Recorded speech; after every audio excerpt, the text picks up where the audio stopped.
Thunder Grunt.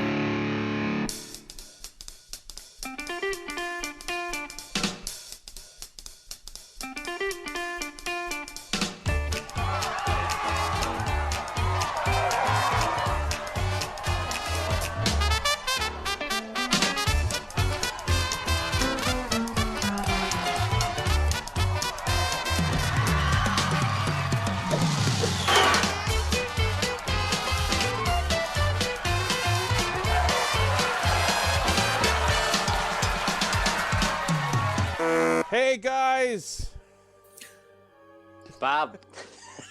I was just gonna leave him hanging. So he was like, it's your show too. You're leaving yourself hanging, Jamie.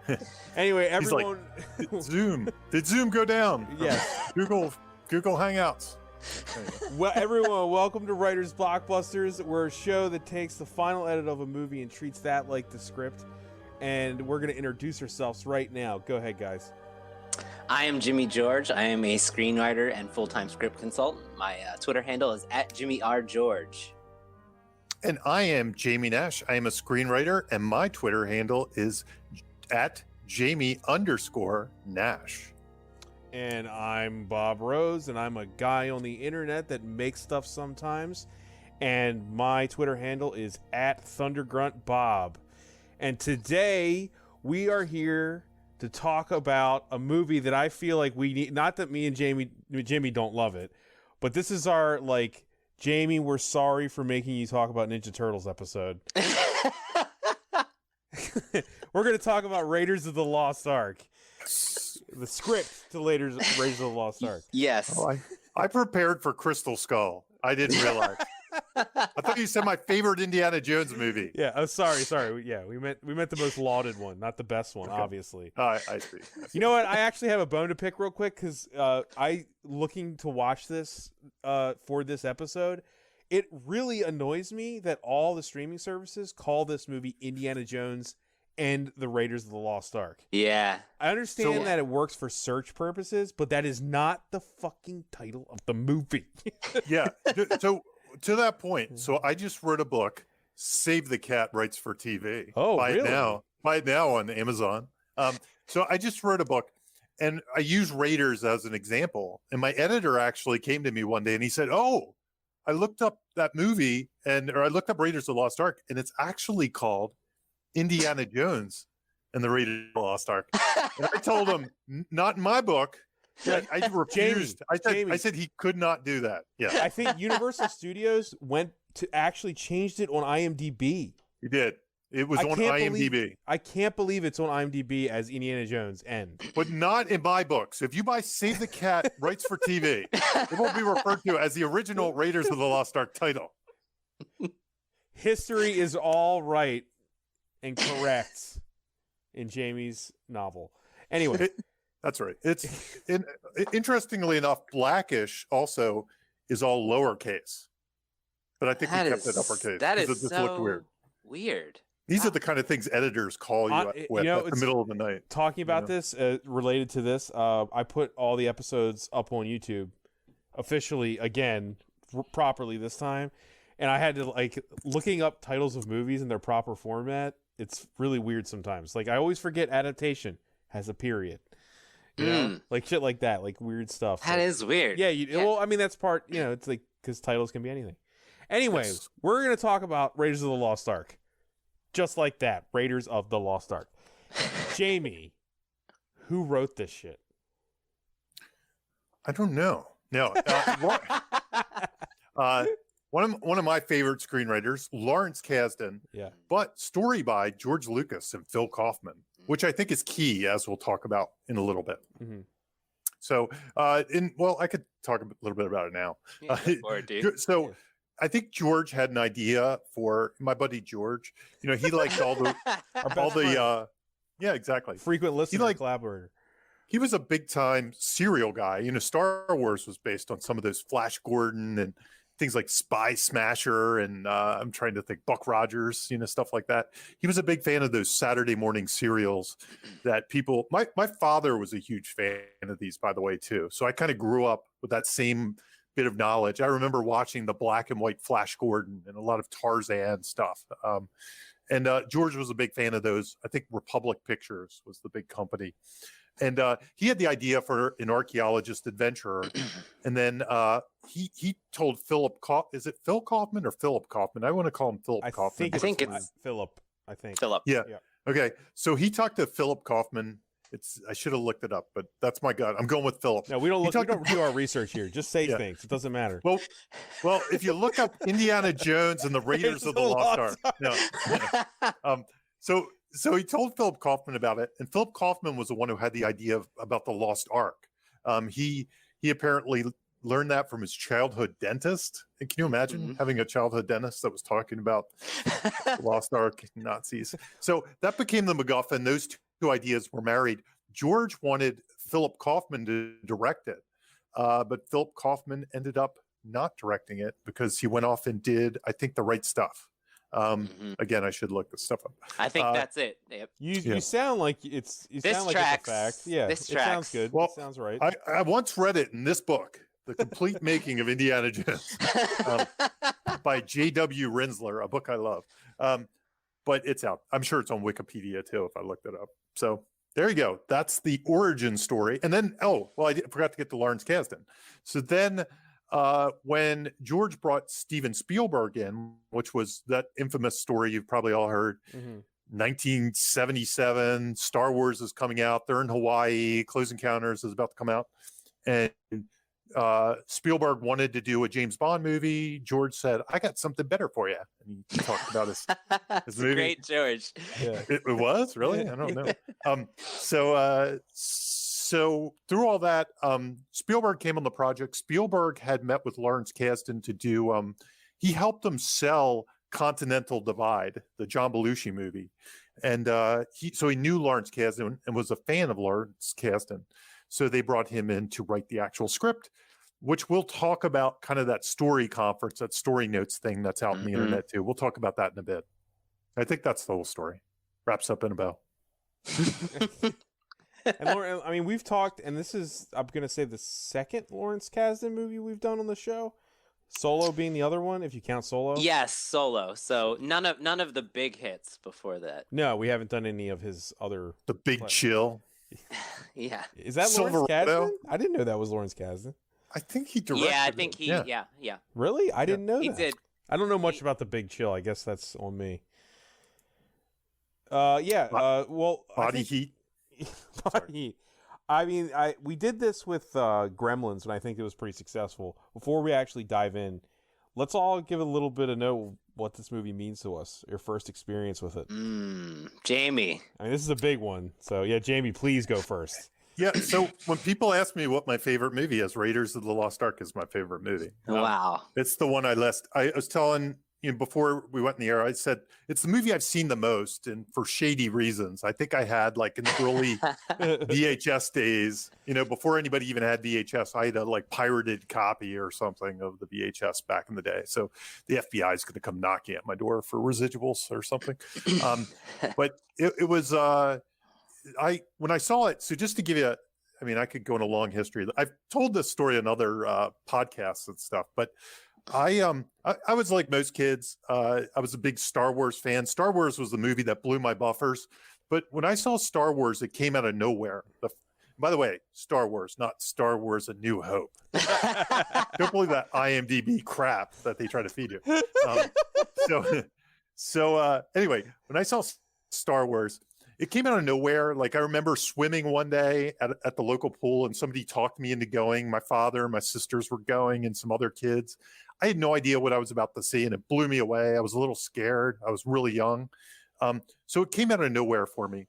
But I was in the Star Wars fan club, and they used to send out this thing called Bantha tracks, right? And I was about 9 years old when Raiders came out.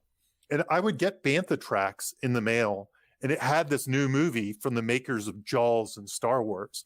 So in some ways, Raiders was the movie that turned me on to filmmaking, because I started to recognize, Steven Spielberg and George Lucas, they had a baby and they made Raiders of the Lost Ark.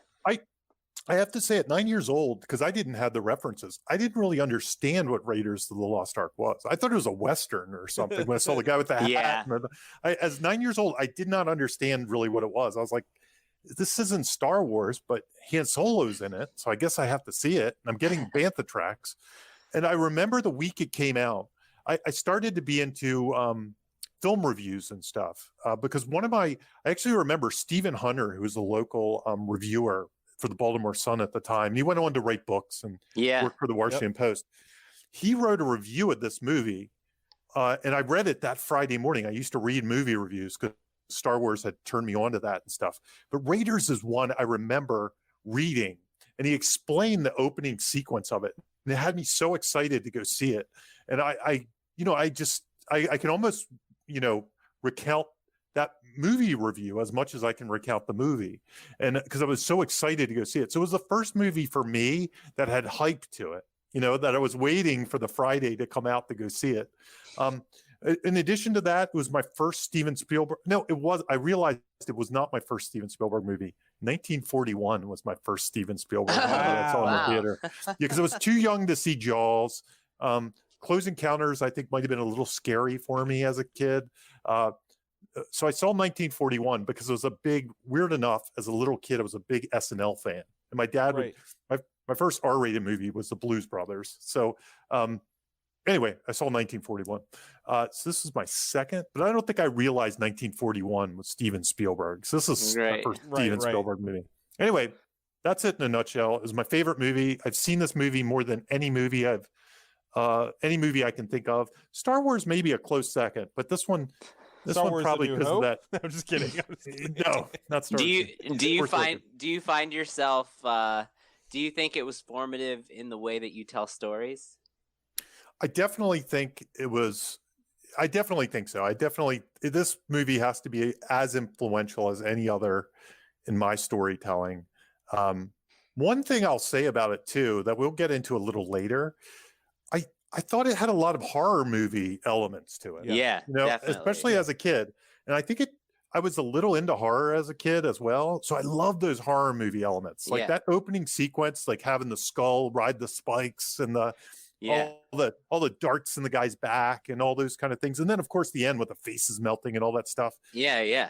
I was there for it. There's a lot of gore. There's a lot of gore. Plays with genre a lot. Yeah. I was gonna say, definitely influential. I feel like Jamie, ever since we've known each other, I feel like to know Jamie, you know right off the bat, in any conversation that you told me Raiders was your favorite movie, like within 10 minutes of meeting you. Yeah. I've known that fact about you since the moment I met you years ago. So what I love about that is how many films, you've written that were, this was the spark. Yeah, this was the origin. That's a beautiful thing, man. All the films you've made, and yeah, it's strange though, because Star Wars might have been the catalyst, and this was the break into two. Okay. It's kind of they're kind of one bump, two bump kind of things. It was the spark. Sure. This was the fuel. That's cool. Yep.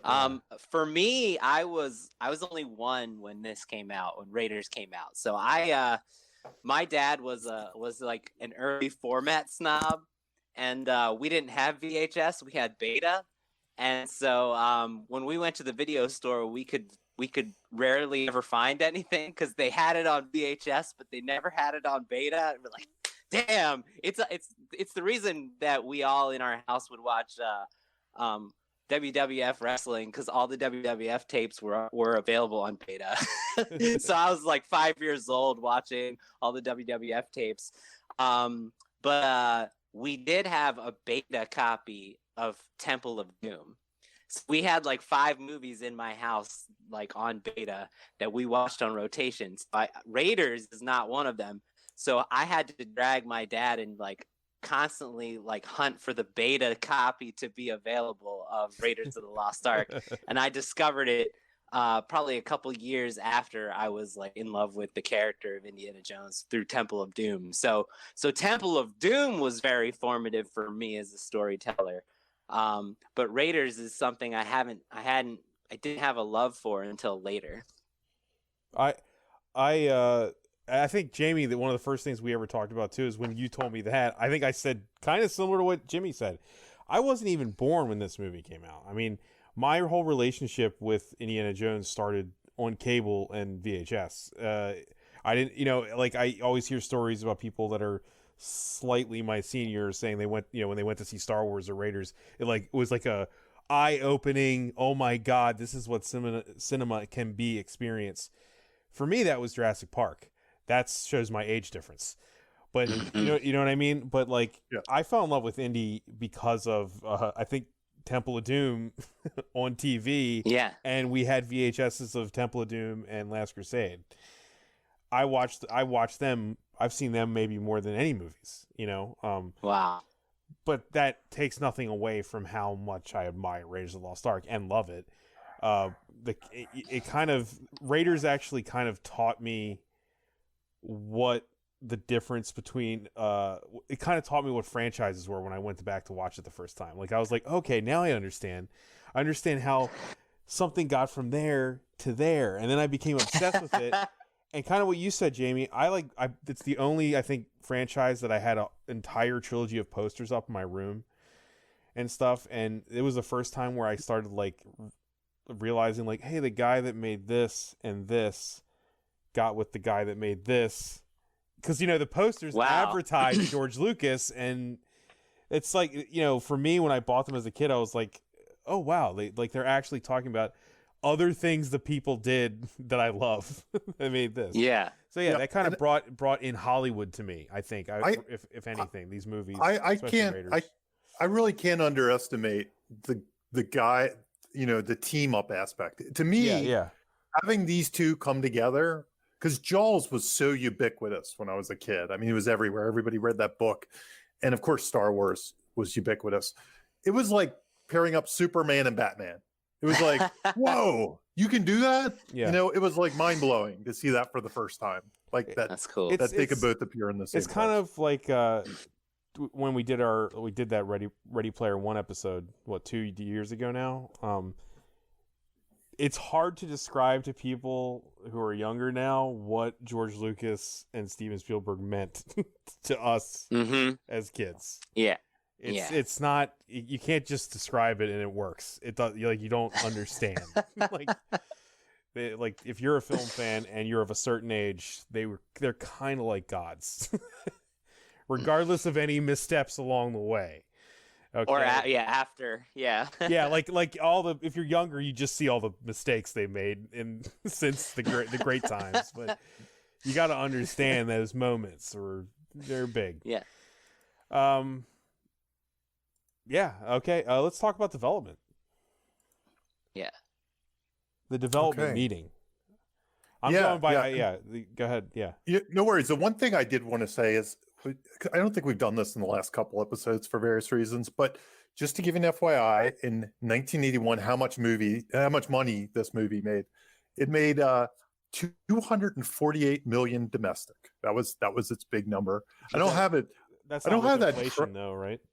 This is not within inflation, but I think it does count like re-releases. Right. I think they add up that. Oh, okay, that makes sense. And then internationally, it's $141 million. And I'm sure, I wish I brought this. I didn't open up like where it landed, but I think it was like, I want to say it was in the top 5, but I don't think it was number 1. The year it came out. Yeah, Box Office Mojo is so weird now. We should say too, if you don't want to look it up, it's 1981. Right. I was born in 1982, so I did not exist when Raiders came out. I can't believe that. I was a baby. Yeah, and so the development part, there's this thing that came out a couple years ago, and it actually came out. It coincided with this Rinsler book I mentioned. Not to plug the Rinsler book, though I do like it. I'm a big Rinsler fan. But there are these tapes that emerged of the story conference that Larry Kasdan, George Lucas, and Steven Spielberg, they got in a room and they talked Raiders of the Lost Ark. They kind of pitched it to almost Kasdan. I mean, I'm sure he was aware that when they brought him on board.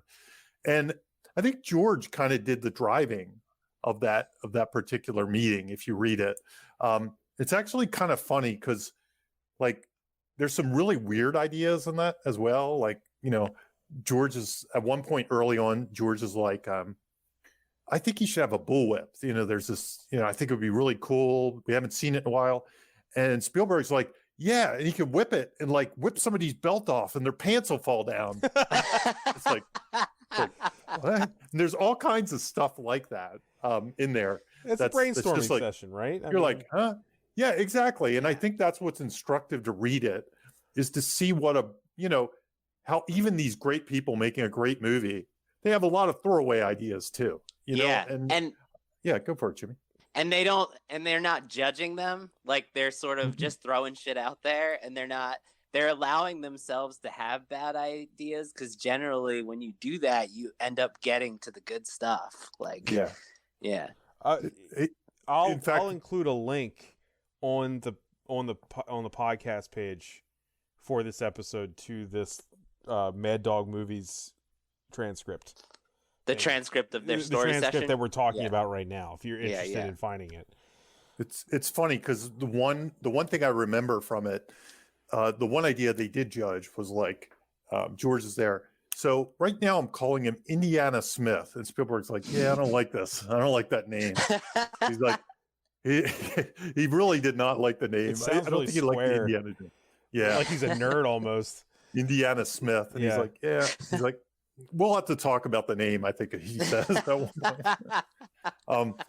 I think they changed it. I read somewhere years later that they changed it because there was a Steve McQueen character named Nevada Smith. Okay. All right. Yeah. Of course, George's dog was Indiana. But there's lots of stuff from that early meeting that's really interesting. But the one thing I wanted to mention, just in particular, to point out, in the very first, like if you open that thing up now, if you go to the link and check it out, like in the first section, George starts talking about his story writing process. It's very interesting. He's like, I'm very mathematical about these things. And he starts going into numbers. Like, he doesn't say sequences, he calls them scenes, and it gets a little muddled in the transcript. But he says like 6 20-minute segments is what he says. That's how he outlines. So he kind of already throws to something we'll talk about in a second, the sequence method. So we'll talk about that in 1 second. But he also sounds like he's saying something that reminded me of the Whammo board, where he says, I think he says I can't remember the numbers, and I should look it up right now because it's the first thing in the transcript. But he says like every 10 minutes there has to be like a cliffhanger, is what he calls it. And he basically, that's how he wanted to structure the movie based on the Old Republic sequels. He wanted to have this continual thing where there's a cliffhanger like every 10 minutes, and one of these broken into these like 6 sequences, which I think ultimately they had a little more than 6. It depends on how you slice it. But anyway, it was kind of fascinating to see that part of it, because those kind of things remain to this day, and weren't necessarily invented by him or even inspired by him. It's just a kind of a natural thing that he broke his movies up. And I think Star Wars has the same thing, where he kind of made 6 mini movies. He said, well, yeah, this big story, how can we turn it into 6 or as we'll see, 8 mini movies is the typical number. And he started out that way. So. It becomes way more manageable from an idea process when you start breaking it down into just individual sequences, and like, how do we make this exciting and unique and specific from sequence to sequence, instead of from the whole thing, just like, whittling it down and making it more organized. I think Jimmy, you were the first person to describe that 8 sequence thing to me, and that that makes it less daunting. Jamie, should we go back? Should we just go into it, Jamie? I think go into it. Let's do it. Okay, cool. So this is how I write personally. I don't know how Jimmy does move the mic a little closer to your mouth. Is that better? A little bit, yeah. Is that better, Bob? Yeah. There we go. Technical difficulties. By the way, Jimmy, I write using the sequence method sometimes too, but the save the cat stuff is so ingrained in me that when I'm doing it, I'm doing the save the cat at the same time.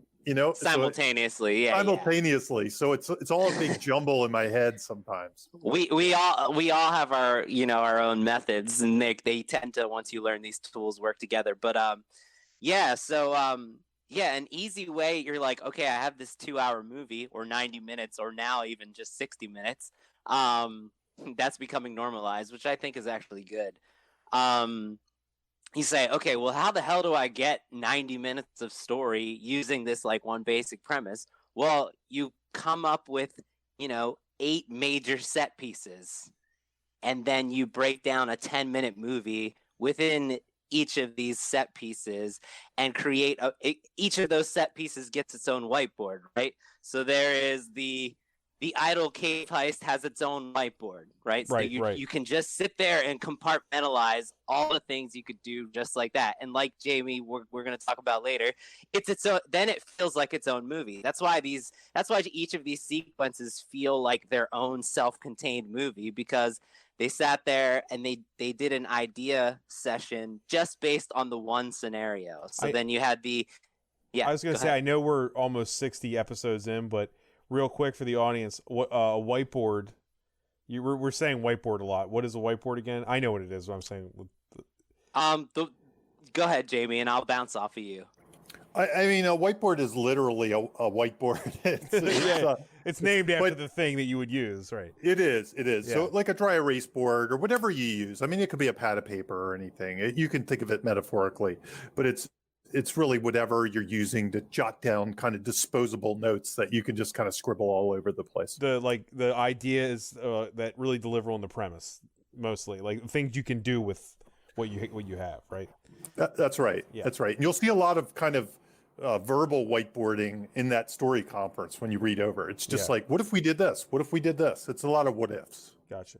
I read amateur scripts all day, every day for like the last 5.5 years.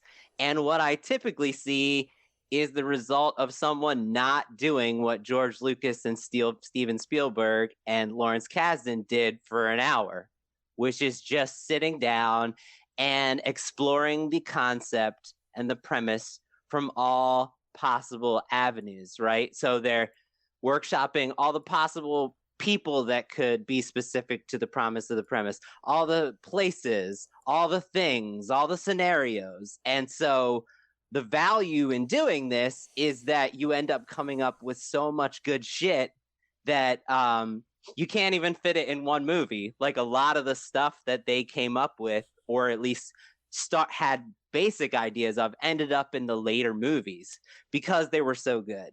So it's something I feel like as a screenwriter is like really important, and a lot of people don't talk about it, which is just taking the time to workshop the idea before you sit down and write. And to be crude about it, throwing shit at a wall. Yes. Together and just seeing whatever sticks. And that's why, because you hear a lot of critiques, there's been almost like borderline controversy about some of the stuff that's said in that story conference. But obviously they had the perspective once it was over to realize what was good and what was bad about what they were saying in the moment. And so they were bad ideas, and that was okay. And to not allow yourself to come up with those bad ideas is, I think, a detriment to the process. I think we see this a lot too with like Star Wars movies and stuff, how it seems like every couple of months there's always this new unused script idea came out public, and it's like people don't understand. It's just, you're just workshopping stuff. It's not. Yes. There's a reason these things don't make it to the end. Yeah. Yeah. So don't act like somebody's an idiot because they said something in a brainstorming session. It's also interesting, if you look online, you'll see some early drafts of Raiders, and while they have things that didn't make the final draft, they're pretty mature in a way. A lot of the stuff that's in the movie is actually in those drafts. If you go look, it's just there's less. It's like they had too much stuff. They actually had, if I remember, they had like there's a scene in Shanghai that ended up in Temple of Doom. That gong, when the gong and they're shooting the machine guns. Yeah. Like some of that is in Temple of Doom, and I think the minecart chases in the end. Yes. Stuff like that. Yes. So they had even more stuff that then they just took and moved to the next movie. The minecart being probably the most famous, right? Yeah. Yeah. I feel like I remember the minecart thing. It's like one of the first like things I read about a movie in a magazine. And Well, You know, in this, like they didn't use it for the other one, so they put it in this. I remember that. in the transcript, if you read the transcript of their conference, they have this long discussion about the planes crashing and how does he get out, like that whole scene from Temple of Doom where he uses the raft. Yeah. You can see them brainstorm that out, because Spielberg has the awful idea of, I think you should just grab a parachute and jump. And it's like, and you could tell George is like doing the promise of the premise thing, like, well, that's not interesting, right? And then they That's not what a serial would do. Yeah, Yeah. George basically says that. He's like, it's got to be better than that. That's not fun. And then they come up with this whole thing. Well, what if he takes all the seat cushions and like tapes, or puts them all over himself and jumps out like MacGyver. And then I think Spielberg has the idea. What if they get really low and he just jumps out onto a building or something? I mean, there's all kinds. And eventually, I think Kasdan might be the one that says the raft. And George is suspicious of that. He's like, did they have rafts back in 1939 in an airplane? And, but anyway, there's this whole thing. And it even ends up with, and then they can be like, what if they land in a river? And it's like, well, they could float by some Tibetan monks or something, so it's all there. You can see where that was born in this very discussion. It's kind of fascinating. To me, that was like one of the coolest parts. I admit, Jamie, I didn't read it, but it is dense. It is dense. There's like there's a lot there. I even read the whole thing. I haven't read the whole thing. You read the whole thing?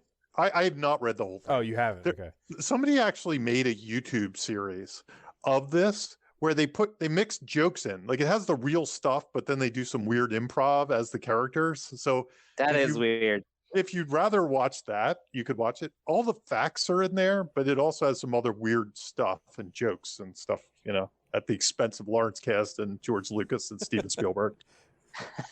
Okay, I didn't know that existed either. All right.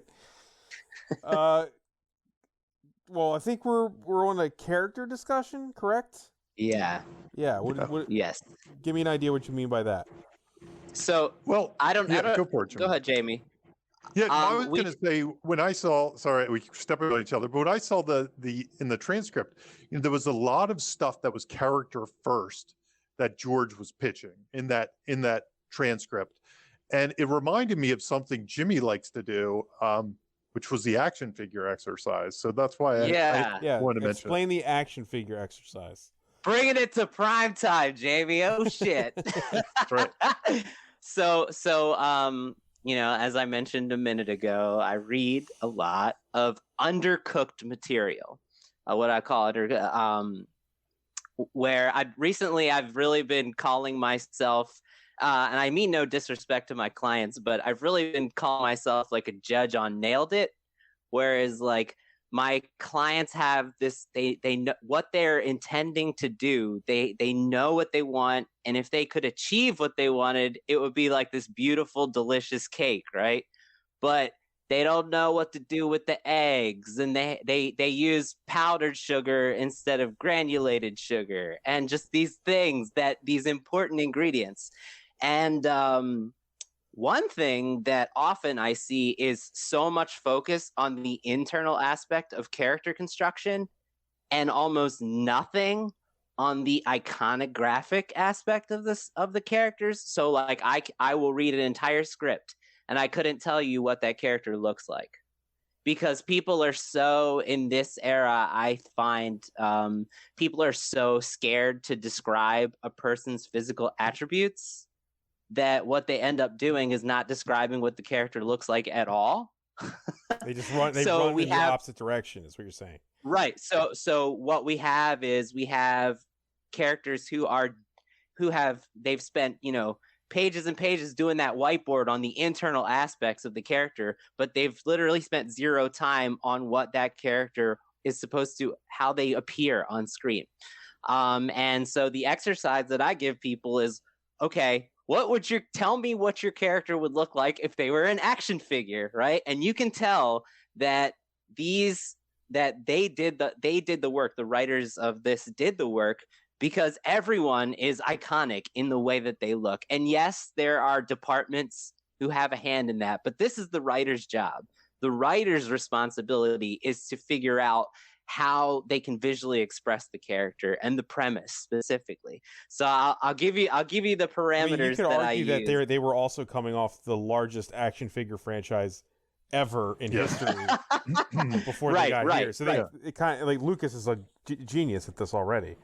But the action figure is nothing without the movie to provide it. Right. And so I think it's really instructive to look at it that way. So what I do is front of the box details, inside the box details, and back of the box details. But for the purposes of this, we're just going to talk about inside the box. Physical appearance, it's not about attractiveness, it's about physicality, because it matters. Like if you didn't describe that gigantic Nazi on the page as being like 7 feet tall versus Indy, it's irrelevant. Just a soldier attacks Indy. But I will read scripts where they won't take the time to be like, this guy is 10 times the size of our everyman Indiana Jones. So Indiana Jones's everyman physical appearance is important, not because he's handsome, because physically he's not. He doesn't have an advantage over these antagonists. He's on the same level as us, the audience, and on the same level as the antagonists that are to come. So physicality and the contrast to each person's character matters. So physical appearance. Lucas often describe him as a normal man. He's a normal sized guy who's in over his head. He always said he's in over his head. So you have to describe him as some everyman aspects. Yeah. Right. You have to describe him as normal size, right? That's not discriminating against a potential actor. Right. That's story, right? Yeah. Next thing, the obvious costume. And I'm gonna break down 3 characters in a minute. So we'll just talk about the basics. Costume. What clothes are your characters wearing? What's in your character's closet, not before, but during the movie? And when you start thinking about that, like, what is my character going to wear over the movie? Then you start being able to whiteboard potential scenarios, right? Like that you might see him, like Luke Skywalker. There's like 20 different Luke Skywalker versions of Luke Skywalker figure, because you got Luke in the snow, Luke in the desert, Luke piloting the plane. So if you can, when you're coming up with your character ideas, come up with what's in your character's closet during the course of the movie. It's another brainstorming exercise. Accessories. What things best represent your character, and how can you make them premise specific?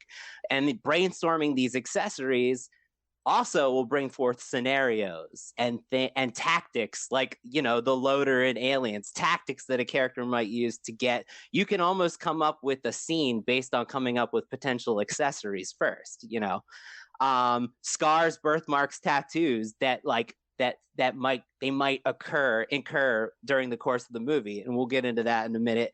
And then I have my pull string quotes.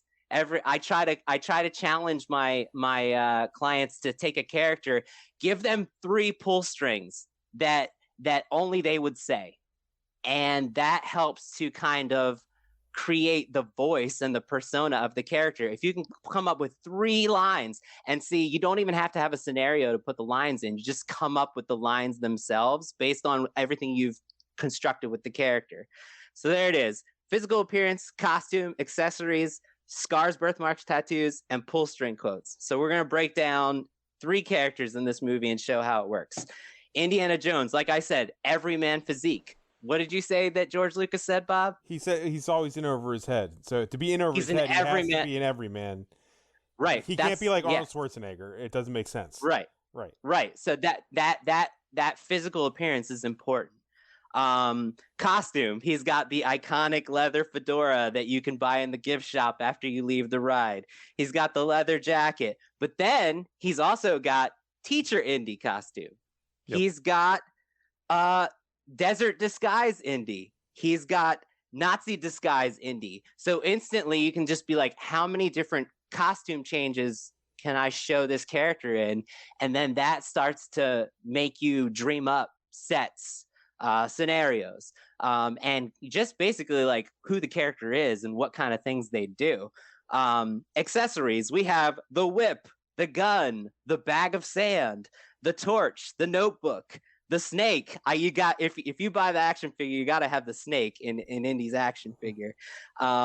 Scars, birthmarks, or tattoos. Well, during the course of the movie, we see him beaten up, battered, bruised. He's got bloody nose. He gets a bullet wound on his arm. Like, if you got an Indiana Jones action figure, you're going to have all these things on his face.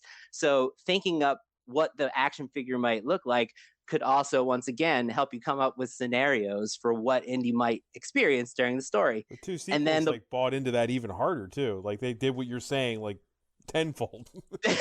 yeah, exactly. Yeah. And then pull string quotes. I picked out 3 that perfectly encapsulate Indiana Jones. That up with them before you pop them in the movie, they would help you shape Indiana Jones. And that is, it's not the years, honey, it's the mileage. I mean, that's the movie right there, right?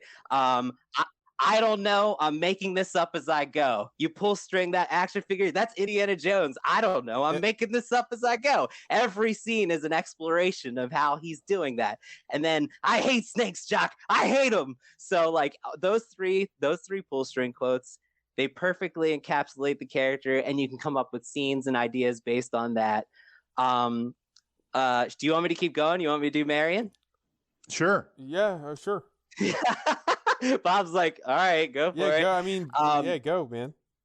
I think Marion, physical appearance, it's not about her beauty. It's about that she's not like a warrior woman, because typically we'll see if we're having an action heroine, not in these movies, but typically you might see someone who has who's like a warrior, you know, more like built, strong and physically built.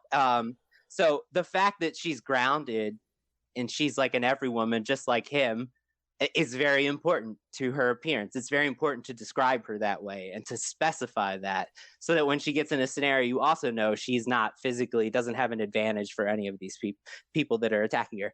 Costume wise, they had a lot of fun with it, right? You have, when you meet her, she's relaxed. She's in like shirt and pants. She's like 10, running the bar. But then they were like, okay, we're going to have Cairo Marion, white dress Marion, silver gown Marion. So they're coming up with ideas to how to make her visually dynamic on screen and what situations might motivate her to change costumes and look different. Accessories, we have the Staff of Ra medallion that she wears around her neck, and then that comes up with ideas. Well, why would she have the Staff of Ra medallion around her neck? We have the shot glass that would have to be in Marion's action figure. Right. The frying pan she uses to get out of the Cairo escape, she hides in the basket. You could argue maybe she have the monkey in the action figure, the monkey on her shoulder. Scars and tattoos, she doesn't have any, but pull string quotes. So I picked out these 3, and I also feel like if you wrote this on a whiteboard, you don't even need to have a scene yet. You know who Marion is, and you figured out her personality based on coming up with these lines. Nobody tells me what to do in my place, right? That's Marion, right? That encapsulates Marion. Don't be such a baby. You love hearing that from her. Don't be such a baby. She's tough as nails. She says, well, Jones, at least you haven't forgotten how to show a lady a good time. She has a sense of humor. Like, we get to learn that. So I had more, but I feel like I've proved my point with this, that it's a great exercise to come up with ideas for the movie. Yeah. And I mean, a lot of those ideas, if you look at that transcript, they're coming up with those ideas, not using that exercise, but they talked about him looking like Casablanca and having the hat and the leather jacket. They talked specifically about the gun being a World War I gun with a button clip, holster or something that. The whip, things like that. So it's just a great exercise to pull those kind of things out at you, so you can be like Spielberg, Kasdan, and Lucas in your own home. In your own home. You can arm yourself with all this before you've written a single moment. Right. Yeah. So it's getting to the specifics of everything. Yeah, and I'm sorry, Jimmy. You're trying to argue that it's writing. It is writing. Right? Yeah. It's right, even though it's physicality of something that's going to be on screen. Yeah. When Jimmy first told me this, it reminded me, Terry Rossio, who I quote a lot from wordplayer.com, he had a thing, I'm not sure if it's in one of his articles, but he had a thing, one of his litmus tests for characters, whether a character was cool or not. He's like, would somebody want to dress as this character for Halloween? That was his kind of thing. That was one of his litmus tests of whether the character was interesting or not. It's good. It's true. Yeah, it's good. I did want to make one note that I thought was really instructive. I'm not going to go into Tot, Major Tot, the Nazi torturer, but Spielberg wanted him. I don't know if you guys know this. Spielberg wanted him to be a cyborg with a glowing right eye and a metal arm that changed into a machine gun and a flamethrower. That changes the entire movie, though. Right, and George Lucas argued, well, that's a genre imbalance, right, which is something I see a lot. And like, imagine if they let that go, like the movie fucking falls apart. Like, it's no longer grounded. It got to the point that they had made concept art in the storyboards for him to look like that. So yeah, it got pretty far. It takes it out of our actual history. Right. Yeah. Exactly. I've actually heard it's kind of was a budgetary thing as well that they cut it back. Spielberg wants his cyborgs, man. He's been trying to do that for years. Mm-hmm. One thing I'd say though about this transcript as we kind of move away, I don't know, we probably have a couple things from the transcript itself, is it shows that George actually is a story guy and he's a filmmaker, because he's really the one bringing the ideas. He's got good ideas. And there's a similar one for Empire Strikes Back, where most of the cool ideas for Empire Strikes Back, he has these ideas. So even if he's not writing it, a lot of people say, well, as long as he doesn't work on the script, this is working on the script. This is the hardest part of working on the script in some ways. Not to undercut Lawrence Kasdan at all. He's great. He's like my favorite screenwriter. But George Lucas did write this stuff, and he came up with a lot of these great ideas. We could talk about Phantom Menace or something. Yeah, I mean, that's where it all comes from, right? I mean, because I think with George Lucas, the stuff that we were dissatisfied with, maybe the prequels, was the moment-to-moment filmmaking. Mm-hmm. We're not talking about the actual conceptual writing, which I think in the prequels isn't bad. The ideas are there. This kind of thing that we're talking about, the action figure exercise, you could definitely apply that to the prequels, and it works. And that's what George Lucas is good at. So there, I think everything you both are saying, it works, and he is writing. It's just the other small things that didn't glue together years later after this. Yeah. Like craft. There's the craft element, moment to moment editing, acting, all that stuff thrown in, changes stuff, right? Yeah, right. So we have a few more things under here. Did you read this transcript, Jimmy? You read it? Okay, good. Yeah, I've read it, so I know where you're going next, okay. and I am gonna reference the transcript in a minute. I'll go ahead and go into it. So there's another exercise that I want to talk about. That in the transcript, when they're talking about the scene where Indy gets stuck in the tomb, the Well of Souls, they're brainstorming what obstacles to throw against him to keep him in that tomb and to make it as hard as possible for Indy to get to the Ark within that tomb. And they go like, well, what about drowning him? Like, fill it with water. What about tigers? There's no tigers in the, like, they're coming up with all the bad ideas. And then somebody says, what about snakes? And at this point, they haven't figured out that that's going to be his fear. And I think from there, they go like, yeah, and what if we set up that he's scared of snakes? And so this is like a payoff to that setup. And there's comedy in this fear and in getting him stuck in a big thing full of thousands of snakes, and you can see the brainstorming creating those great ideas. So I have an exercise that I call wish fulfillment and nightmare fuel. And this is an example of the nightmare fuel, where it doesn't necessarily have to be like the things we're most scared of in this world. But this is a great example. Steven Spielberg literally said, hey, people hate snakes. People are scared of snakes. So you tap into that audience nightmare fuel, but then he gave it to the character. So the character is also the one who's experiencing nightmare fuel.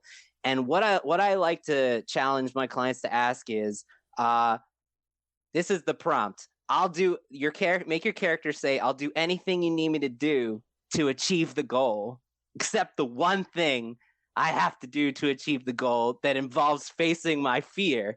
And so what did they do? They put him in a fucking tomb full of 1,000 snakes. And this is another great exercise where you can just brainstorm people, places, and things and scenarios that involve your character's greatest fear in all these different, you explore them in all these different ways. So you're constantly forcing your character to face their fears.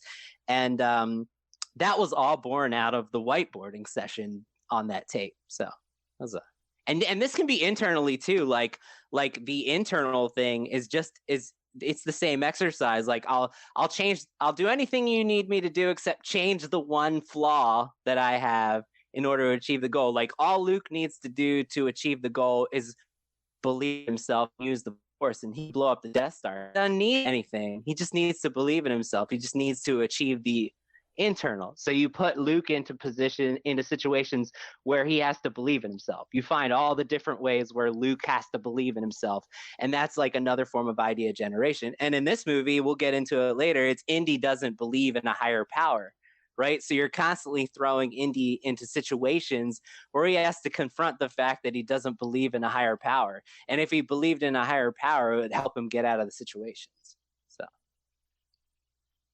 That's all. Yeah, no, that's great, man. When you explain it like that, it actually, once again, it makes something that seems daunting not daunting. From nightmare fuel. Nightmare fuel. Yeah, that's good. Villain construction. Yeah, this one is almost the epitome of the way it almost. You can almost take the text of what Belash, I'm going to call him by the name. Yeah, right. Sala calls him. Says to Indy in that scene after Marion has died. You can almost take that text and use that as your mentor or your guide on how to construct a villain. I almost put that in our notes there, Jamie, because I was like, in most movies we talk about how like a good villain is the shadow of the hero, and I was like, in this movie, the villain literally just says it to him. Yeah. Yeah. I know that paragraph. That paragraph is like meta screenwriting. It is, and I don't even think it's meant to be. But like, he says, you and I are very much alike. Archaeology is our religion. Yet we have both fallen from pure faith. Our methods have not differed as much as you pretend. I'm a shadowy reflection of you. It would only take a nudge to make you like me. That's like that's like how it's textbook. It's incredible. Did that come from McGee's book or did that come from Lawrence Kasdan? I'm not sure. Right. And we've looked at movies over and over and shown how this is like Dr. Sleep is a great recent example. If Danny makes all the wrong choices, he becomes either Jack or he becomes the True Knot. In Speed, if Keanu Reeves' main character makes all the wrong choices 30 years from now, he could end up becoming the Dennis Hopper character. Like they are the same person. Just like Hopper had. You could do it with like even Predator. You could say that even though he's an alien, Dutch, he's still a murderer. He's a warrior, but only a few clicks away, he'd be doing it for fun instead of for purpose. Yep. Right? It's true. It's a shadow of what Dutch is. It's just a great technique to like brainstorm how to construct your hero villain contrast. And this, it's one of the reasons why this movie is so easy to follow and enjoy. Because it just straight up admits it, and it does it. And this isn't like a recent movie.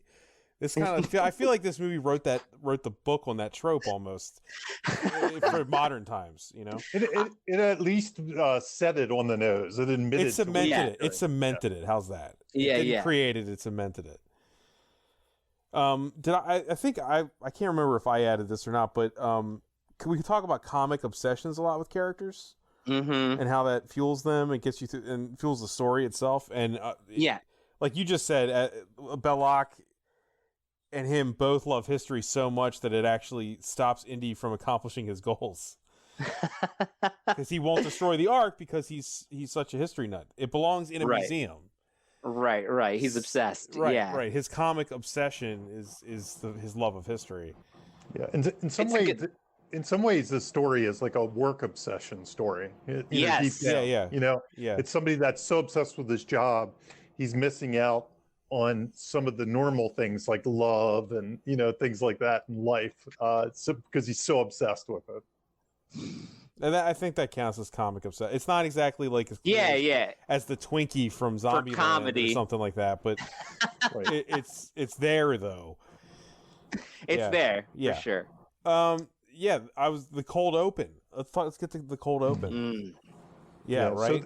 So the cold open to me, and I grew up. The other thing I was watching when I saw this movie was James Bond movies. My father had a big love for James Bond movies, so they always started with that cold open. So I was in love with those cold opens. But even those, I think this is a true short story. Like those almost always felt like you were coming in on the very end of like The Last Adventure, which this one feels like as well. But this one almost really felt like it always had this beginning, middle, and end. Almost that you could do a Save the Cat to it or something. You could definitely. You could yeah. do the setup of the wall. It's got the whole structure in there. It's got cut the movie off. Yeah. The midpoint is this like false victory of him switching the idol for the sand. The bad guys close in is all the traps hitting him. The all is lost is when he finally, I guess, gets outside maybe and Belloc is there and he takes the thing. That's kind of an all is lost. The Dark Night of the Soul is the speech from Belloc to him. He runs away. That's the finale. It's got like a whole structure to it. It's kind of awesome in that way. And it is 14 minutes long. So normally it's a film. Normally spec people don't get away with, like, if you're writing a spec screenplay and you wrote a 14-minute opening prologue, that's danger zone for a spec screenwriter. But if it's awesome, in your script, what does it matter, right? It doesn't matter. This is pretty much like whiteboard heaven. This whole 14 minutes. This is a strange movie, like to like try to emulate, because you like if you try to emulate this movie, you might run into some really bad traps. Like I'm going to write a 14-minute prologue because Raiders of the Lost Ark did it. I can do it too. And then in the end, I'm going to write a finale where my hero does nothing and is tied to a post and watch it. Because Raiders of the Lost Ark did it. It's not a great movie, like for those kind of specific instructions to defend your script, because no other movies really. Some movies do it, but rare that other movies get away with this kind of stuff. Away with it, right? Yeah. This one's like that Rocky example, like. Only Rocky's gonna work with a 50-minute. What was it? Inciting incident. You know what I mean? Like there's some the late lock-ins. Like a great movie that doesn't follow the rules. But what the one thing this one does, while it does do that prologue that a spec screenwriter could do in 5 minutes or 4 minutes, you get that in a spec script. But the great thing that this one does, it sets up the character, it sets up his obsession, it sets up his costume, it sets up the supernatural, the superstition, it sets up the villain. It sets up all this stuff all in this piece. So if you are taking 5 or 6 minutes, be sure you're doing multiple duties and checking all these boxes off of what you're doing. We get to see him in home, work, and play. We get all three of those. So it's very it's very instructive in that way. What don't we know about Indy when it's over? When the 14 minutes is up, not much, except for specifics about things. His entire his whole family life. Figure, his whole action figure is planned out right there, solidified. I'd say there's a little bit of his Clark Kent alter ego that we don't know. Sure, that's the part. That's the part that has to be filled in before we get to the rest of the story. But and that happens literally right after it. So next scene. And it's interestingly enough, that section kind of gets abbreviated really quick. It's like one classroom scene, one talk. Oh, the FBI's here to talk to you, and we're already into the catalyst. So you could tell in their minds they were like, "We got to get to the story. Because we have a whole movie to come out." Right. Yeah. And that brings us to sequence method. We pretty much talked about sequence method. Jamie, what was the last thing you said? You froze for a second there. Oh, I don't know what the last thing I said. What did I say before the last thing I said? We were talking about the classroom scene. I just said basically I was probably just repeating myself that they then hurry up and get to that cool catalyst so they can move on relatively quick. No, we talked. I feel like we touched on the sequence method. That's what's next on the list. Do you feel like we talked I about think that we did, enough? because you're talking about I the think so. eight short films. We Yeah, pretty much 8 did short cover that. films. Yeah. And yeah, I wanted the next thing we're going to talk about is something that I think we really hit on with a Kasdan script in Solo when we did our Solo episode, which I think is for me is one of the most interesting techniques, which is the good news bad news thing. And this is this movie is that technique. Whether it's the From actions, moment to moment, Raiders is the greatest good news bad news technique movie. What is good news bad news technique? Define it for us. Yeah, so it's really just a way to kind of structure your action sequences where your hero doesn't just have a linear thing where everything goes right or a linear thing where lots of things go bad. Instead, it's a series of like something good happens. So like Indiana Jones makes the switch to the idol, but the room starts shaking. Okay, runs away. It's like the perfect example. He runs away, all the darts start firing at him, and he lives. Yay. But There's a ball. now the other guy is like, throw me the idol, I throw you the whip. And he's like, oh, now he's got to throw the idol. Then he makes the jump. Good news. Bad news is he doesn't quite make it. So now he's sliding down and the door's closing. So it's just a series of ups and downs. And it's a way to keep, like, honestly, I see from amateur screenwriters, it's almost like they're in a hurry to get out of the action sequence sometimes, where it's just like, okay, then Indiana Jones runs and he gets out and everything misses. The end. And it needs to have this up and down. For this kind of genre of a movie, it's expected that there's the ups and downs. And this movie is, again, it's much like we said about the villain. This movie is almost like just watch it and track the good news, bad news. And that's all you'll ever need to know about the subject. Because every scene has those. I think the truck scene, the fight in the bar. I was going to say the big German fight. I feel like, to me, that's always the good example, because that's also easy, because one's up, one's down. One's up, one's down. I tracked it if you want to hear it. Oh, cool. Of course you tracked it. Yeah, I didn't even know. I could have guessed. Go for it, Jimmy. That's the one. Book report time. This is the flying wing scene. I agree, Bob. I think the flying wing scene is like the most instructive for this technique. Like if somebody were trying to learn this and how to use it and emulate it, this is what I would pick, the flying wing scene. So the good news is Indy and Marion escape the Well of Souls. The bad news is they spot the Nazis planning to fly the Ark away in the flying wing. The good news is Indy sneaks up on the pilot. He's only got one man to beat to take over the plane. The bad news is another soldier sneaks behind him and attacks. The good news is Indy defeats that soldier. The bad news is a gigantic soldier takes off his shirt and attacks Indy. The good news is Indy throws sand in his face and Marion pulls the brakes from the plane wheels. The plane starts spinning and they're gaining the upper hand. The bad news is Marion climbs in the cockpit, but the pilot's dead and he's stuck on the steering wheel, so she can't get him out. The good news is Marion hops in the gunner seat and shoots down a gang of attacking soldiers. The bad news is the spinning plane wing rips open a fuel tank and spills fuel all over the field, and it's coming toward the plane. The good news is Marion continues to kill approaching soldiers from that gunner seat. The bad news is the fuel has now pulled completely under the plane and is approaching a nearby fire. The good news is the spinning plane propeller kills the giant soldier fighting Indy, so Indy doesn't have to fight him anymore. The bad news is Indy tries to help Marion out of the cockpit, but it's locked. The good news is Indy uses his gun to blow the lock, and they escape together moments before the plane explodes. Imagine if that was just one sentence where, they get on the plane, Indy punches the guy out, and they fly away. That's not right. Right. Like what you're saying is the actual action is written. That's what the good news, bad news thing. And you could literally say, okay, here's how I want this scene to start, and here's how I want this scene to end. And then write 10 good news, bad news in between, just blank. And get yourself there in a way that's really entertaining and exciting just from that. And you could workshop a million different versions of the good news, bad news in between the start and the finish of that scene. Also, isn't this also a different way to say, like, a good way to build tension? Yeah. It's a tension builder. It's never ending. It's a never ending tension on both sides. Yeah. Yeah. It's It's actually one of the things I'm definitely an action writer. I love to, usually when I'm co-writing, I end up writing the action scene because I love doing it. And I love going into these scenes, just like you say, with kind of the black box of this is how it begins, this is how it ends. And I just start playing the game because it's kind of like joke writing. It's kind of like gag writing. It's a lot of fun.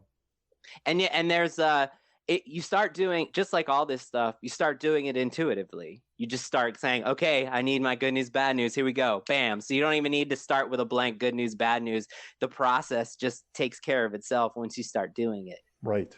And I mean, and I think, like I said, a great recent example would be Solo. That's what the Kazdans did in that movie. The Kazdans. Yeah. Right.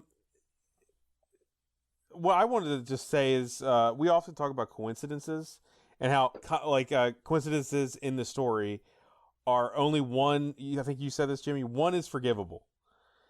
Yeah, and usually unless it's a comedy. Unless it's a comedy. Which all of comedy is built in to coincidence. Like, coincidence is absolved for the entire thing. Or farce. Same thing. Watching this with these eyes, because I've never watched Raiders doing a script podcast before. I don't do that. But I realized that from deductively through the whole thing, I could only find one coincidence. I'm praising the movie here, and it's the fact that he stumbles into the tent that Marion just happens to be in. Mm-hmm. Other than that, I think the rest of the entire movie is, hold on solid ground without coincidence.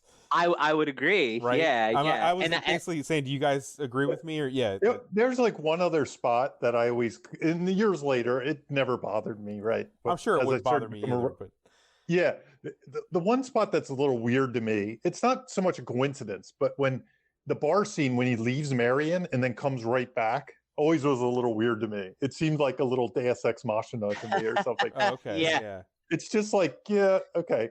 And I always, as a kid, I just rationalized he saw the guy, he spied on him, he came back. Right.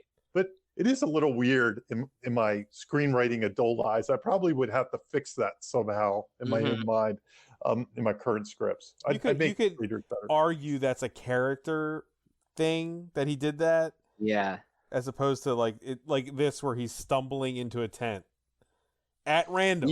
Yeah, it's less it's less coincidental and more something else. I think, to your point, the reason that we are fine with it is because it's just the one, or to Jamie's point, just the two.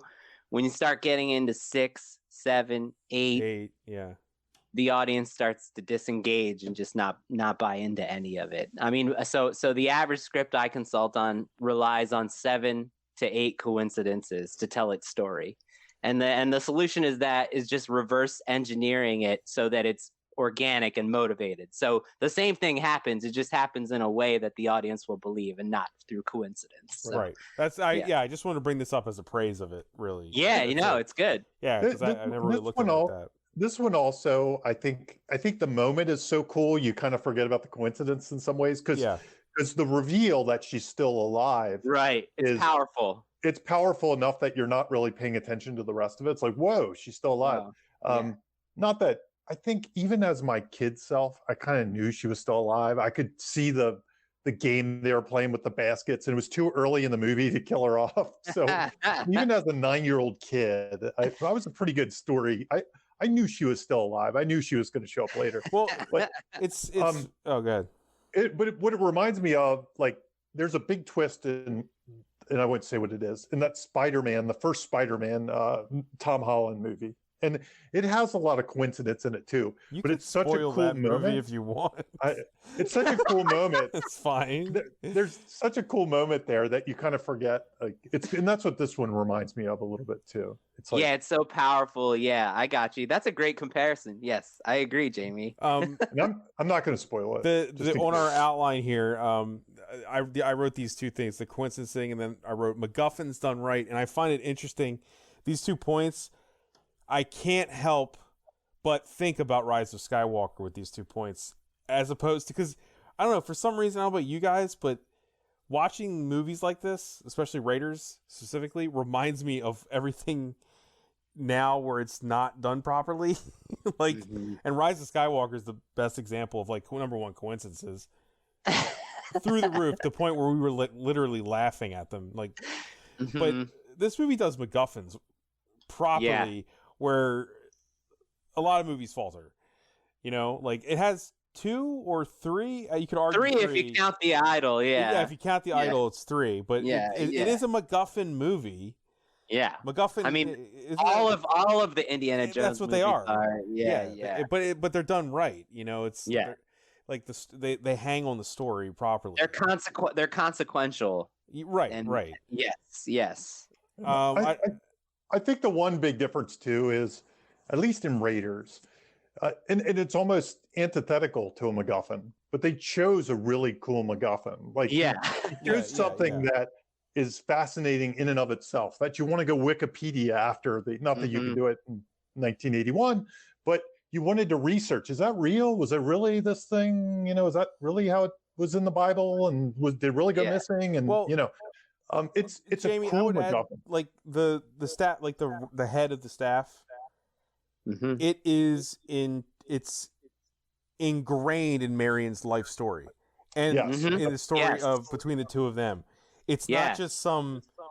I'm going to throw just a punch here. It's not just some shitty dagger that's in the desert that doesn't matter. Yeah, like it actually is important, you know. But to your point though, the original draft, that first draft, had an extra MacGuffin with the Staff of Ra that when they go to Shanghai, they were trying to get.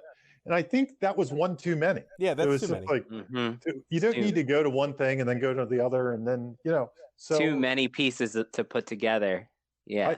And I think that so then they franchise. combined it into one. They really combined it into one because they had the readings and stuff like that on the medallion itself. Yeah. But I think the first time I ever heard the word MacGuffin was from George Lucas saying it. I don't think he came up with that, did he? No, that's a Hitchcock term. That's a Hitchcock term, right? Yeah. But this whole franchise is how I define MacGuffins done right in this movie specifically. That's all I wanted to say. No, it's good. It's a great example of doing a MacGuffin right. Right. They have a purpose and they're entwined in the character. Yes. It's not just okay. Now we got to go find something else. It's actually one of the weird things that over the years kind of became a stumbling block in the development of the future movies. Like, because I think George was really insistent on interesting MacGuffins. You know. Okay. And so the Holy Grail was an obvious one. Yeah. Sincera stones, less so, maybe. I don't know. Yeah. I think what's weird about Crystal Skull, if we acknowledge it as existing, is that it's in the title. You know what I mean? I guess the Ark is in the title. I guess that's what he was. Ark is in the title. Yeah. It's just. By the way, I call Crystal Skull Indiana Jones and the Kingdom of the Crystal Skull. As it should be called, Jamie.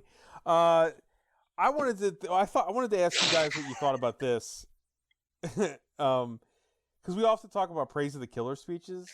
Yes, and I found it interesting rewatching it that Brody and Sala both do a praise of the killer speech for the Ark. Yes, it's got 2 separate scenes that actually are given powerful moments. I feel. Bob, when you wrote this, I had never seen it that way, and I rewatched it after I saw those points, and it wasn't you. You shed new light on the movie for me, Bob, by making these points. Like I was like, holy shit, because I guess when you look at it, and it's to your previous point of great MacGuffin. The Ark is the villain almost. Like the Ark is who kills everybody in the end. Like it goes back to the horror tropes of this whole thing. Yeah. Like it's the Cenobite box or whatever. It's Pandora's box. Yeah. Pandora's box. Yeah. Like we talked about villain construction, and Balak is obviously a villain, but is he the villain? It doesn't feel like it. Sometimes I mean, he is, but this is the main. I had never looked at the Ark as sort of like the main. No one gives him a praise of the killer. There's no praise of the killer speech for Balak. But I just felt like I just realized that when I was watching, I was like, oh man, there's 2 moments that really slow the movie down. And Brody gives 2, and Salah gives 1. Right. Yeah. It's interesting. I was kind of pushing his into 1, but you're right. When we get to the character arc section, which we're going to do in a second, Yeah. This part gives me pause because I'll tease my character arc thing. I don't think the character arc is from non-believer to believer as much as it's more complicated than that, is my opinion of Raiders of the Lost Ark. Right. Okay.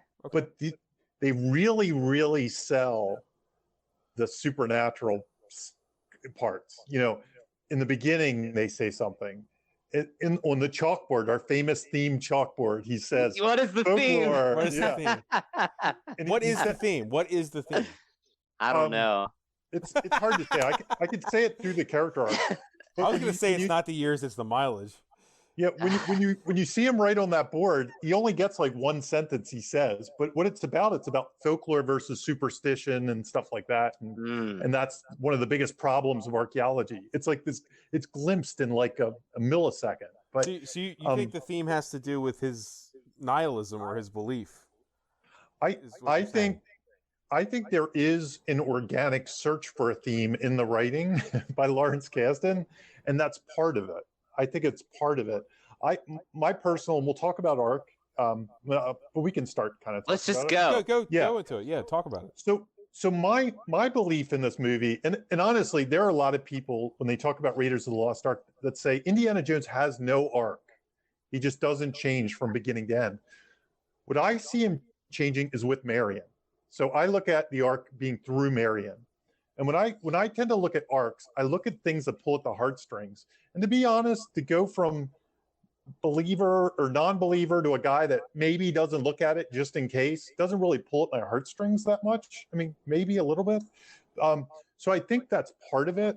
I think he goes from a guy that's so focused on work that he left this woman hurt that he kind of loved, and then he rekindled with that love through the movie and gets to a point where he realizes that maybe there are things other than his obsession, which is finding these objects, that mean something to life, like Marion. That's my kind of interpretation. That's definitely there. Yeah. Yeah. That's definitely. And I think in the end, when he says, don't look at it and things like that, it's a little acknowledgement to the fact that he's not going to do what Belloc said he would do, which is you want to see inside this box as much as I do. That's what Belloc tells him. Mm-hmm. But then in the end, he doesn't. He doesn't look at it.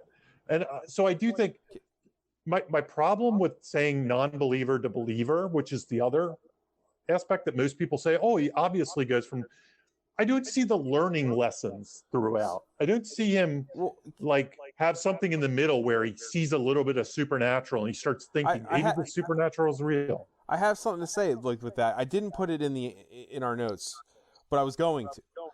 Okay. The first time in the movie that we're actually shown that the powers that be exist is when the swastika is burned off the crate.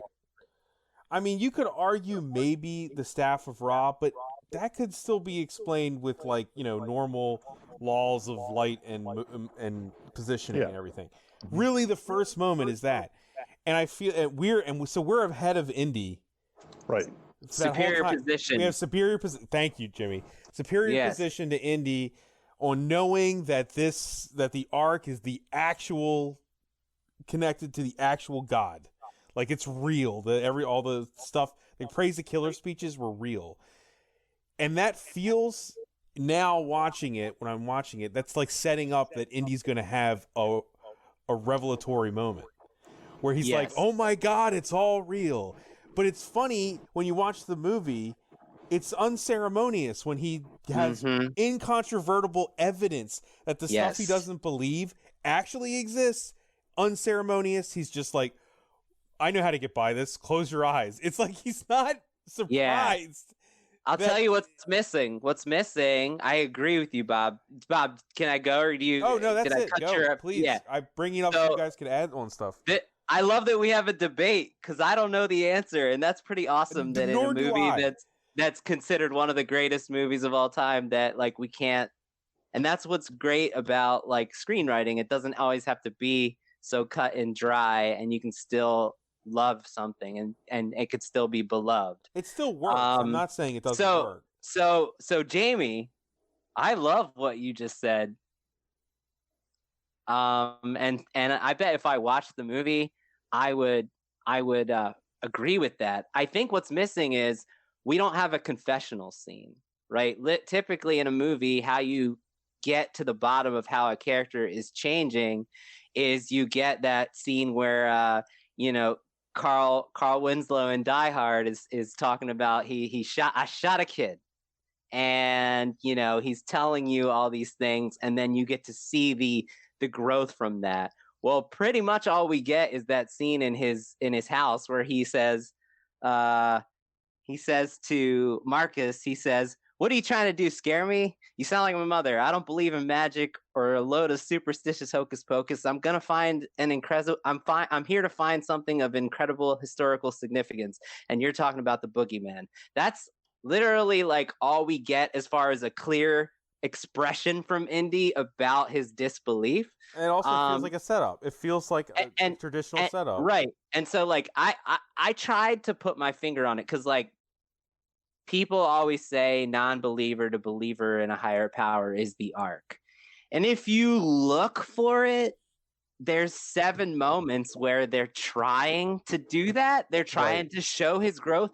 But it's so, like you said, Bob, you put it perfectly. It's so unceremonious every time. Yeah. And I think that's because Indy's just such a level, like Indy's not a guy who expresses his emotions like vocally.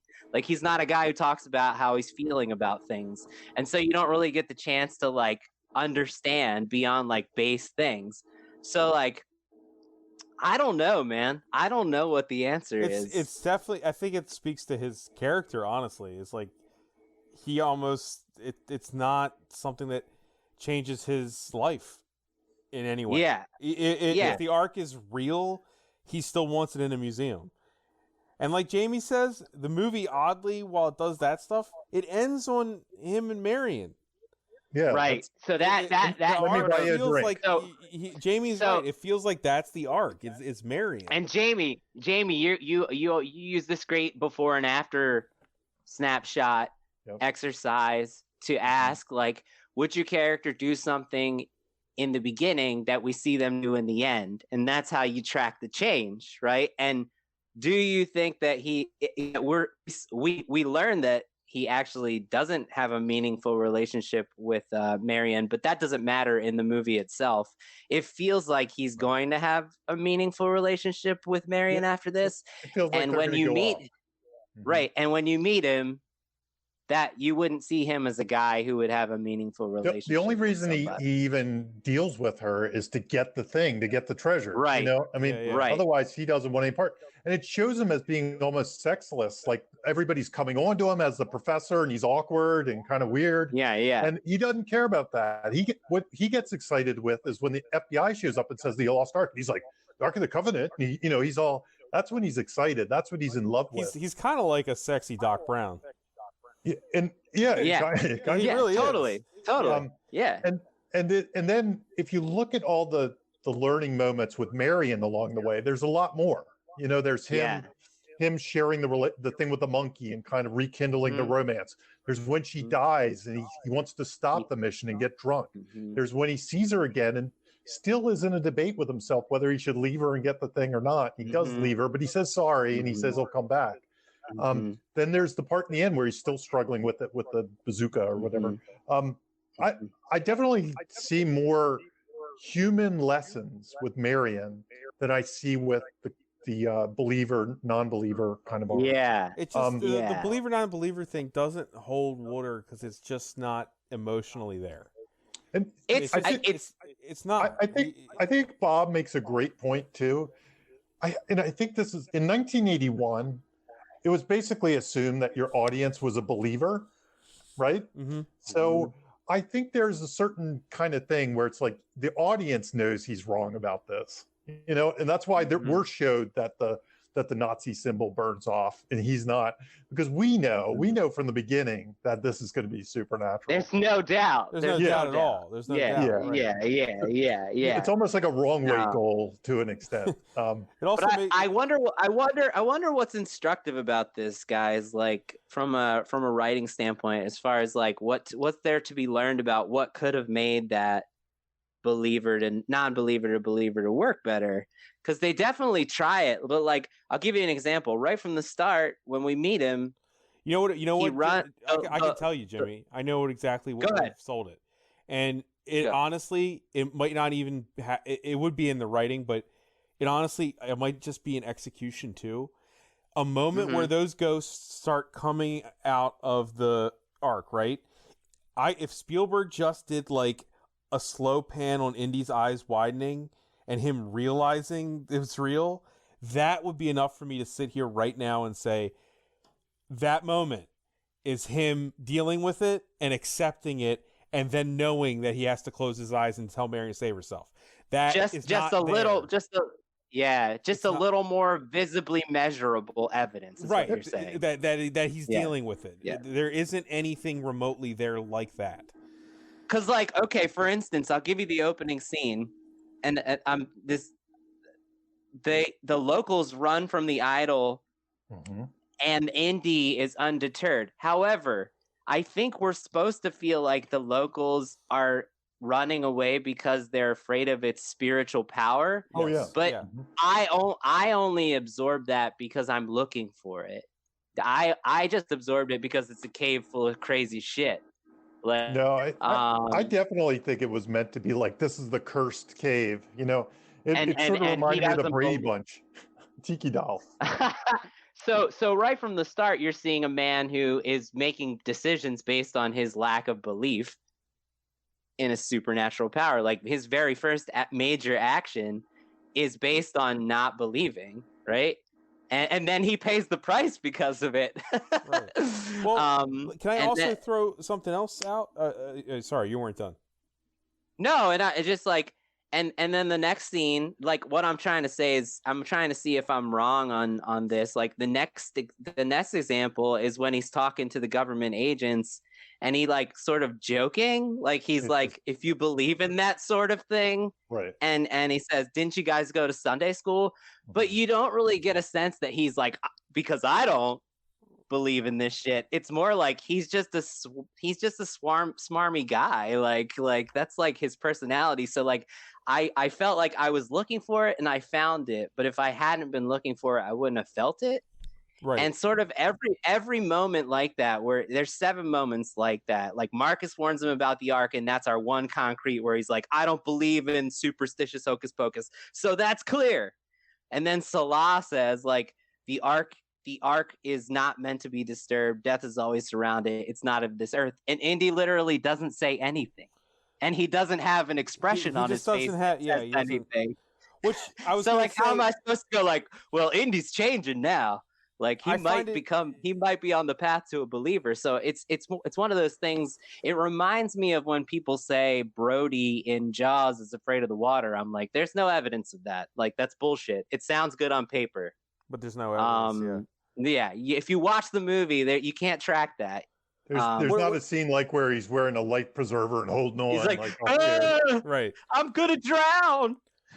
I was gonna say we've already talked about like the villain being a shadow of the hero and everything, and what I find interesting too here is that Balak believes in the ark being supernatural. Why else would he do a Jewish ritual before opening it? It's that he doesn't think it's just some thing with the tablets in it. He thinks it's actually a receiver to God. He says it. Yeah. It's funny that he's the shadow of Indy. The one thing is that Balak's actual villainy stems from his belief that in supernatural. It's odd. Because he wants to use it. He wants to use it for power. that. Right. And Indy just he has none wants of that. Wants to put it in a museum. Indy just wants to put it in a museum. Right. So, and one more thing about the instructive moments. You know, like what's instructive. So if they were going non-believer to believer, there's usually this thing we call the moment of grace. It's a look in the mirror moment where they start saying, maybe I'm wrong. But that's what I'm missing in the non-believer to believer. I never see him have that look in the mirror like, maybe I'm wrong. He doesn't, he just automatically arcs in the end. That's where I always fall on the non-believer believer. So in my opinion, maybe the non-believer believer is more like, this is me stretching, obviously. because he has this thing in his life, because he has this thing he cares about, he doesn't have to look anymore. He can avoid maybe there is something like, more important to him than staring inside that thing, where Belloc doesn't have that. He's obsessed with that one thing still in the very end. So he gets his head explodes. So that's kind of where Yeah. Right. Yeah, I'm glad, that was something worth talking about, because I didn't know if bringing it up would be worth it, but yeah. Oh, it's a pretty common argument for it? this movie. I've this never is a really very argued common much thing. about Raiders except for the last point, but yeah, we'll get to that. Go ahead. Sorry, James. Because I feel like, Jamie, I feel like you nailed it, man, and I couldn't put my finger on it, but really going to, like you said, those moments of growth are very clear and powerful with Marion, whereas they're not clear and measurable with the belief stuff. Yeah. So that's what's instructive when you're trying to express growth in a character. You got to give us visibly and vocably measurable as evidence, and you can measure it with Marion for sure. I know that we aren't talking franchises, but it is very interesting to have this discussion and know that Temple of Doom is a prequel. Yeah. Like, he has seen proof of the supernatural, and he's still. Yeah. I think that's just Indy's character. He just does his comic obsession with work trumps all belief in everything. It just goes beyond that. You know what I mean? But Jamie, Bob, you guys both taught me something about this movie with this. The awesome. Praise of the Killer speeches for the arc. I never saw that. And the arc being the meaningful relation, willing to like basically be emotionally vulnerable with another human. Essentially. Because he's raiding the last arc. That's his arc. He's raiding. Yeah. That's the last thing he has to do to be a true man. Thanks, guys. I guess this is kind of the last thing I wanted to bring up, and me and Jamie actually chatted about it before we started recording. We don't actually have to talk about it, but I wanted to talk about something adjacent to the Big Bang Theory criticism, which is that he is completely superfluous in the end. We kind of said it earlier, and it's a shame that we're calling it the Big Bang Theory thing, because as Jamie pointed out, somebody else said it first. You don't know who, though. So yeah, right? It's a bit of Sinbad and Shazam. But what I was saying to Bob is, I remember before Big Bang did this, there was some stand-up comic. So if anybody knows it that's listening to this, please, because I tried to research it. There's some stand-up comic did this as part of their routine. I can't remember who it was. So when Big Bang kind of did it, now it's kind of known as the Big Bang Theory. It kind of always ticked me off because it seemed like somebody else deserved the credit. I don't watch the Big Bang Theory, but it was Sheldon. He basically said how Indy, in the third act, is Indy being completely useless. And for some reason, I think it was like Blossom or something that said it, because she angered the guys. Whatever. This show popularized this theory that has gone on to have internet. Yes. It's stuck in the internet. I mean, number one, I'm not saying we should give it any air, but I assume we all feel the same, as that's not really a big problem. Well, did we say what it was? That we basically said if Indiana Jones did nothing, if he wasn't involved in the story at all, the Nazis would have opened this thing up. They all would have, their faces would have melted. Maybe it would have been taken back to Nazi Germany, and Hitler would have looked at it, and you would have died. But what I wrote down in the notes is that I realized is that the theory sucks. Because it's not just that. If Indy was not involved at all, they would have never found the Ark whatsoever. They would have never found it. They had the wrong... Right, they had the wrong place. They were digging in the wrong place. Wait. But the only reason they were digging in the wrong place, that's not exactly true. Now we're going to get in a logic debate. Okay, go ahead. Go ahead. The reason they were digging in the wrong place was because they took the markings from his hand, which was only one side of the thing. However, if Indy wasn't involved, they would have gotten that medallion themselves and dug in the right place. They would have dug in the right place. All right, the stamp of Ra would have been the right height, and they would have hit, and everything would have been cool. But I mean, fine. I'll give you that. I don't know. So I'm glad you brought it up, because as you said, if we didn't bring it up, people would have been like, "Why didn't they talk about this?" But I think who cares? No, I think it's a who cares. It's definitely a who cares thing, but. It is true. Like I will never think about it again after this. no. But the thing I think to actually talk about that theory, the Big Bang Theory specifically, the Big Bang Theory is that it kind of shows that the movie's about Indy and not about the plot. I was going to say that. Right? Yeah, I think you're right because it's about Marion and Indy and it's about the two of them. It's not about what it's about, which is what every movie should be. Like, you know what I mean? It's about characters. It's not about what's exactly happening. The fact that he's not the one that opened it up and killed everybody doesn't matter. So I think there's this kind of cynicism to this movie that's portrayed in that final scene, putting it in the crate and just stuffing it in the box and throwing it away. Yeah. His power. So I think this movie is it's a little different than the movies they make today, which are all tied up in a bow. It has a cynicism to it, a weird kind of, so I think the fact that he's kind of inconsequential, I think they'd be cool with that. They'd be like, that's fine. I also feel like it's Spielberg killing the Nazis in the end, not Indy. Yeah. You know what I mean? I always felt like that. It's like, this is Spielberg saying, you get what you deserve, assholes. And Indy's just kind of like, I'll just stay out of the way, you know what I mean?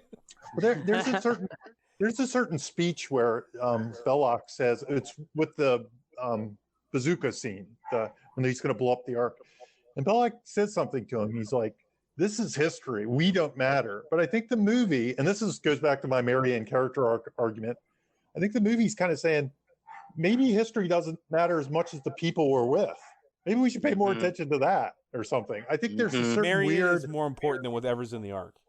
That's right. Yeah. As powerful as that thing is, he's got something more powerful, right there in front of him that he's been ignoring. That's kind of my optimistic take on the movie. It's definitely there. Who untied them? There. That's a good question. Yeah, I mean, they can get out there. It doesn't matter. They're both resorceful people. They are. That's not even really a problem. Some janitor came in later, and there were all these bodies on the ground, and like blood all over the place, and he's like, "What the hell happened here?" All right. What the hell? Right. No, wait. There's the spirits did. There's a moment where they pull their thing. They got burned. They're freed in the final moment there. I remember because I was like, oh, I forgot about that. Funny, I don't remember that. Yeah, he like any movie. He doesn't remember that. Yeah, I must turn it off before then. The end's too gross.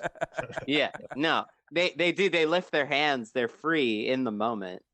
Oh, okay, never mind. I was kidding. I mean, I just watched. Yeah, who cares? It doesn't matter. I like the janitor ending better. But I like stuff like this because it is one of the greatest like action adventure movies ever, if not the greatest. And it's not all tied up in a bow. No, I know. Even compared to like say, it's not all like completely like save the cat standard stuff. And I would also argue that if it didn't have an arc, that would be okay too. Yeah, I mean, we've talked about movies that don't. It's, Marty and it could still be a great ride and a great movie. I think it doesn't have to have that. It's odd that it's both Harrison Ford, but Han Solo and Indy. I don't really need them to have arcs. Yeah, well, Han does have an arc. He definitely has an arc in Star Wars. He does, but I don't necessitate it to still enjoy a Han Solo adventure. But what I'd say is this character, they really were trying to do their own James Bond, and James Bond, the old James Bond really didn't have an arc like new James Bond does. Daniel Craig James Bond always has character arcs, but old James Bond, not really. He didn't really have an arc, and that was kind of the. It wasn't part of these genre expectations, right? Yeah. Yes. And this kind of all stems from the fact that they wanted their own James Bond to come back to. Right. They wanted to make this an ongoing series, which I think with the subsequent movies, you can actually see that's what they accomplished.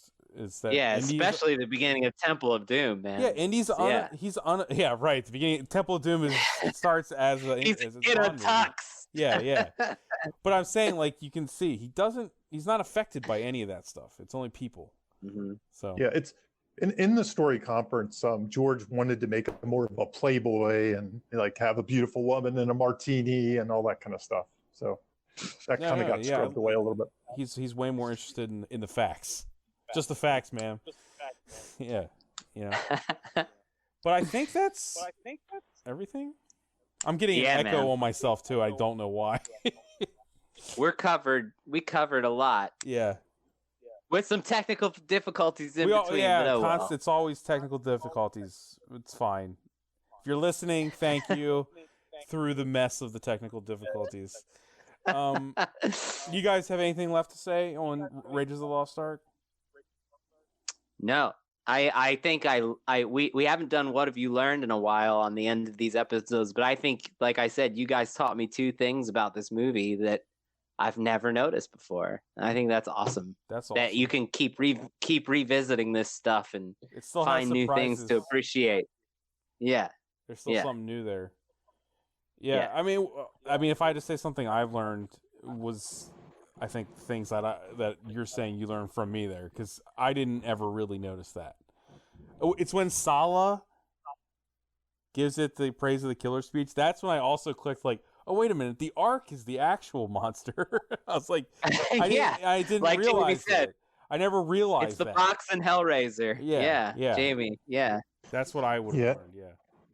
Yeah, and I think honestly, that good news, bad news example, Jimmy, that you gave is one I'm going to just use from here on. I think it's a great version. I'll get the transcript of this podcast. Yeah, I'll send you. I got it written down. I got you. Plugs? You guys want to plug anything? I know Jamie, go. He's got a thing. Save the Cat Writes for TV comes out on March 30th. You can pre-order it now, and I'm supposedly doing the audiobook tomorrow. So if you prefer audiobooks, that should be available March 30th as well. Anyone listening probably loves listening to you talk, so that's a good purchase. There you go. That's right. You got anything, Jimmy? No, that's I got nothing to plug this time. Cool. I'll just plug the fact that every Thundergrunt episode is now on YouTube if you are one of the people that like to listen to that. I don't have the custom URL just yet, but if you just look up Thundergrunt, I've checked, it'll come up, and there's a Writers Blockbusters playlist even. If you just want to click play, it'll just play right through the art. You want to listen to like 50, 60 hours of us talking. God, I don't know why you want to do that, but if you want to do that, you now can straight through with a clean, just one click on YouTube. Holy shit! Yeah, you want to torture somebody? There you go. There's a link. If you go to thundergrunt.com, there's a link to the YouTube at the top of the page. So that's available awesome for anyone that cares. And if they don't, well, I listed it. I wanted to ask, we don't usually do this, but do you guys want to tease what we're doing next episode? Because it's so different. Sure. Yeah. Yeah. Go for it. Well, in honor of Save the Cat Writes for TV, I've convinced these fine gentlemen to actually break down a television pilot. And the television pilot is... Cobra Kai. Cobra Kai. So this will be fun. I'm ready to just take notes and to be a student. Yeah. I feel like it's like a Jamie. This is a Jamie episode, as they would say in television. Yeah. So yeah. Yeah, it's a Jamie centric episode. Yeah. You just wrote a Save the Cat book on television. I don't have much to say. Exactly. You wrote the book. Okay. The reality is, pilots are a lot like movies. A lot of the same craft goes into writing a pilot as goes into writing a movie. But then there's lots of extra considerations, and hopefully we can get into those. So, I'm excited because also pumped. Jimmy hasn't watched it, so we're gonna hear your like fresh reaction to watching Cobra Kai, which is like the number one show in the world right now. You know, That's it's insane. Like, yeah. Wow. So like, wow. I'm excited for that. Wow. Me too. Yeah. Awesome. I think that's everything, guys. All right, guys. Yeah. Thanks for listening, guys. Yeah. Thanks for listening. Sorry about the technical difficulties. It's going to keep happening, so just get used to it. We Pandemic fun. Pandemic fun. We love you. It's kind of sad because now we can never do an episode with my favorite movie again. Oh, that's true. Well, unless there's a new favorite movie that comes out next year. Like, have we done, Jimmy? What's your favorite movie of all time? Snyder Cut. I don't know. It varies. so Okay. it's hard for me to say. Have we touched one of them? I mean, yes, Back to the Future. Okay. So we haven't done Shawshank. That's up there. And very instructive. I mean, so mine's Bogus Journey. We did Excellent Adventure. I'll take that. That's fine. it's close. It's close. It's close, but very different. But I'll take it. Yeah, and I'm glad we did Raiders. So Jamie can't be mad at us for TMNT. There's plenty of time to do more. Jamie, did you ever sell that copy of issue 2 or 3? No, it's still available. If anybody wants to buy I'll tell you what, we'll do Secret of the Ooze next, just so you can sell it. Fuck yes. All right, guys. See everybody later. All right. Okay. Have a good one. Thanks. You have just listened to Writers Blockbusters, a screenwriting podcast featuring 2 professionals and another guy. Available only on Thundergrunt.